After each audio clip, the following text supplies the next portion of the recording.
Bringing yourself onto all fours, spread your fingers and lift out of your wrists. We'll start with cat-cow. As you inhale, open your heart for cow. And as you exhale, round your back, drop your tailbone, and lift your spine for cat. And again, repeat. Inhale, opening your chest for cow. Exhale, rounding your back for cat. Inhale, opening for cow, feeling the heart reach forward. Exhale, round, drop the tail, open the back body for cat. And again, inhale, try not to overarch through your back. Think of lifting through the heart. Exhale, rounding your back. Inhale, open for cow. And exhale, round for cat. Inhale into your neutral spine, and we'll move on to another version of cat-cow. This is flowing cat-cow, so the knees come apart, the big toes together. As you inhale, round your back, and as you exhale, bring your hips to your heels. Open your chest through your arms. Inhale, round your back, bring your hips on towards your heels. Exhale, bring the heart through the arms. Repeat this several times and you'll feel that this actually opens the lower back a little bit more than your regular cat-cow. Let's move on to downward facing dog. Tuck your toes under, ground your hands, roll your sit bones towards the ceiling, and then extend your hips back for downward facing dog. Make sure you're grounding through your hands, so from the heels of your hands to your fingertips, push down and forward as you lengthen your hips back. Start by bending your knees, lifting your heels high, and try to find as much length in your spine as you can. If your legs have the availability, go ahead and start to reach your heels down towards the floor as you draw your kneecaps up.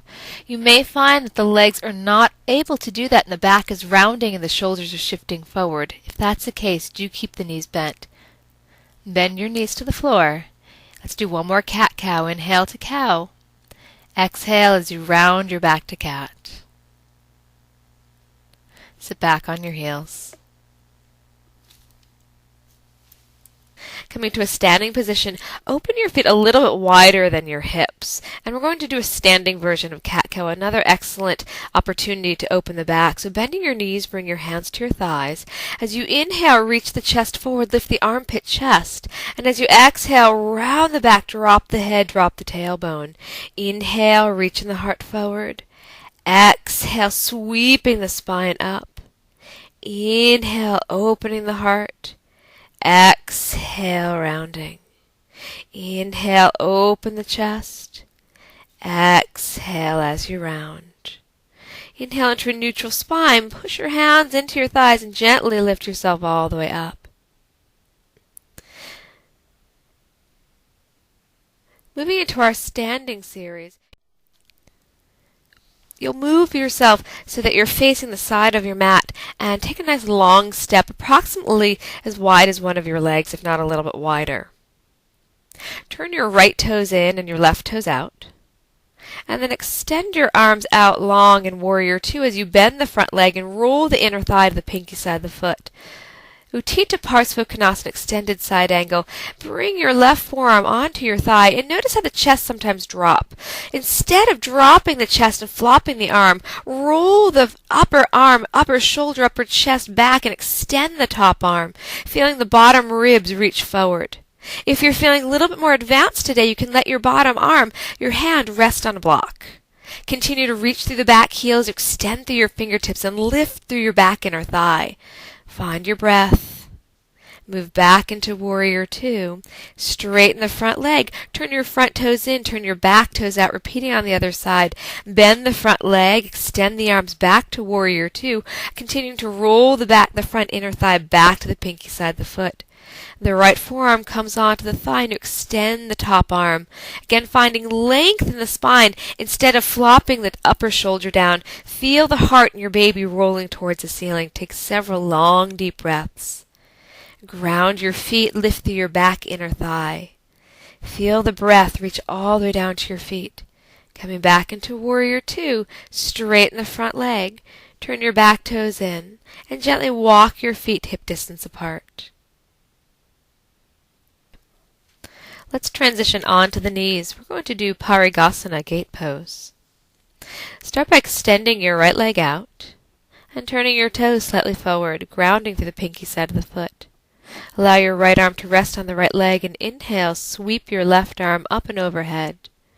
Anchoring your tailbone and extending through that top arm, opening the side waist. It's very easy to sway the back here and allow the tailbone to swing back. Drop the tailbone, and then bring your front leg in. Repeating the other side as you extend your left leg out. Allow the left arm to rest on the left leg, and inhale the right arm up and over. Again, finding the length in the waist, feeling the rib cage lift away from the pelvis. Remind yourself to drop the tail so that you don't overarch the lower back. Take several long, deep breaths, and each exhale, maybe you can find a little more extension through your fingers. Slowly bringing yourself up and sitting back on your heels. Let's transition to a comfortable cross-legged position, moving into Uttanasana Konasana. I suggest taking a blanket and putting it underneath your hips, especially if the lower back tends to be a little tight and you find that you're rounding through the lower back, kind of falling back on yourself.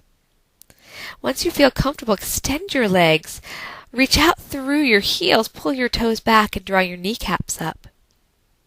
If you find that your lower back is rounding and your chest is sinking, I suggest also bringing a block out in front of you just to help lift the armpit chest so you feel very open.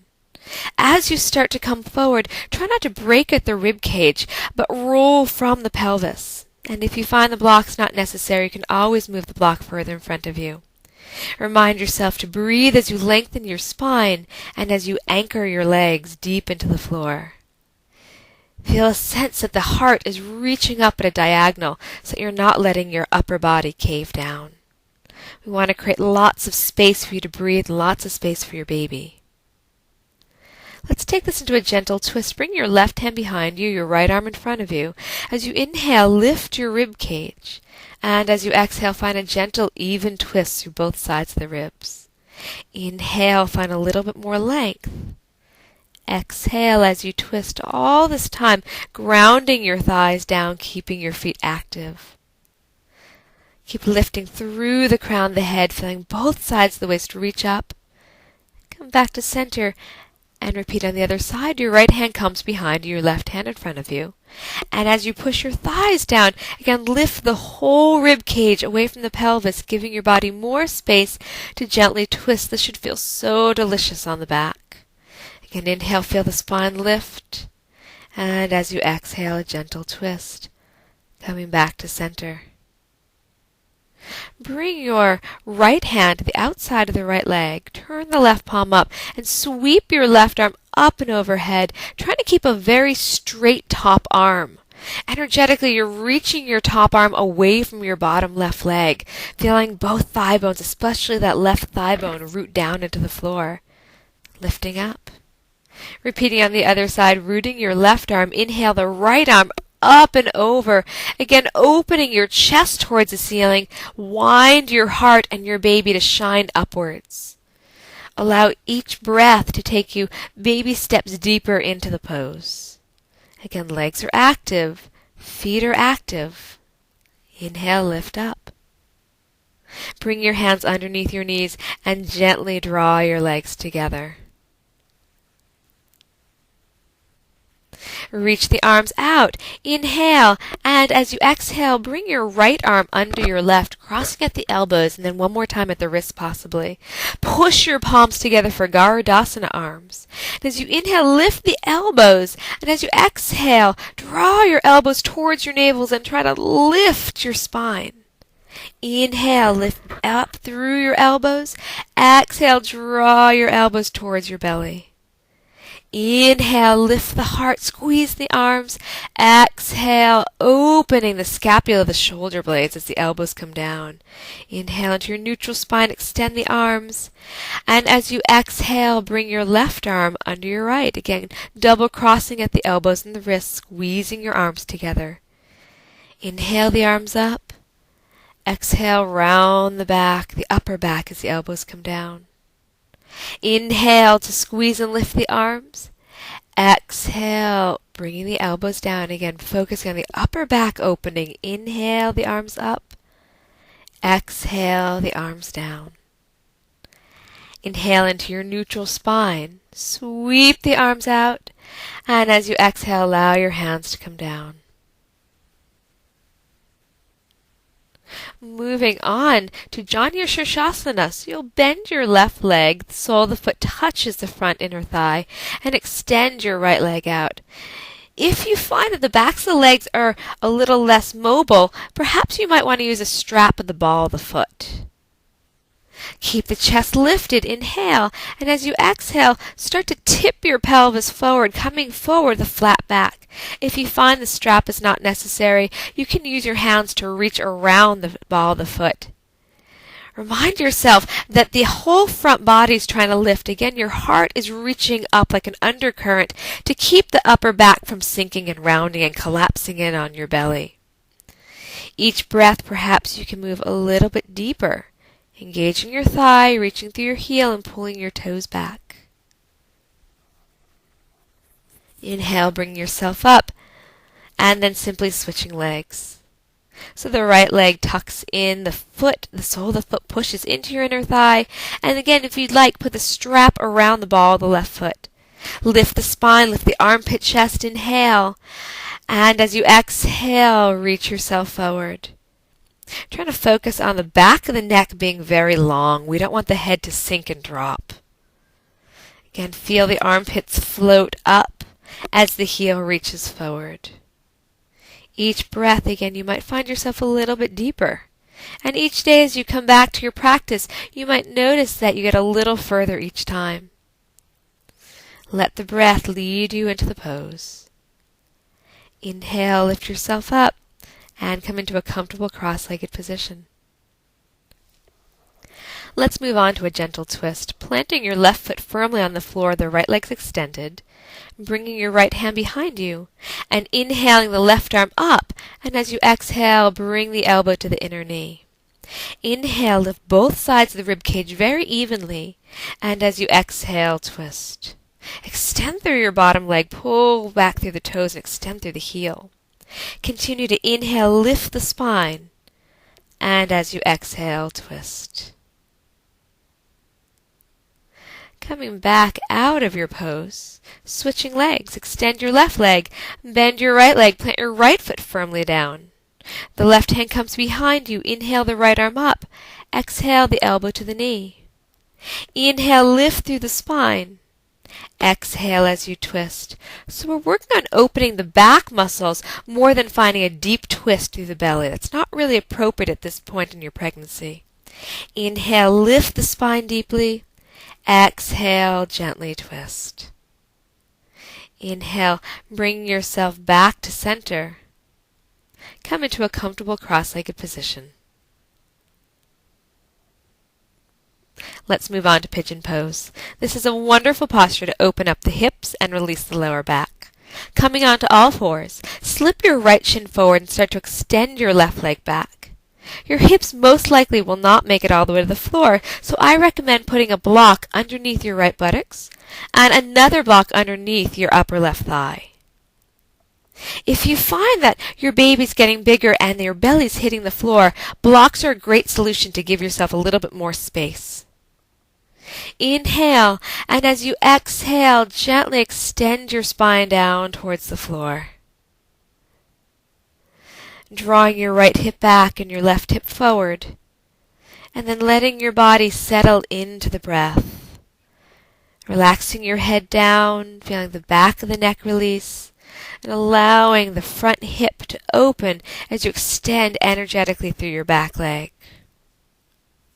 Take several long, deep breaths, as for some of us this is quite an intense pose. Slowly lifting yourself up, plant your palms down, tuck your back toes under, lift your back thigh, and step back to your downward facing dog. Yeah, feel how nice and open the back can be, grounding the hands, pulling the hips back. Bending your knees to the floor, you can set up for the second side. Slipping your left shin forward, and then extending back through your right leg. If you find you don't need the blocks, great. You can just leave them aside. And if you do need the blocks, go ahead and put one block underneath your left hip and the other underneath the right thigh. And help yourself all the way down. You may find it very comfortable to put a block underneath the forehead if you feel a lot of tension through the neck. And if you don't have blocks at home, you can always roll up 2 thick blankets and use that in place of the blocks. Again, allow your breath just to move through your body and allow your body to open up, just as it will as you give birth. Grounding your hands, lifting up, shifting to your left hip, bringing your right leg gently around. Sitting tall, take a deep inhale. Exhale, namaste.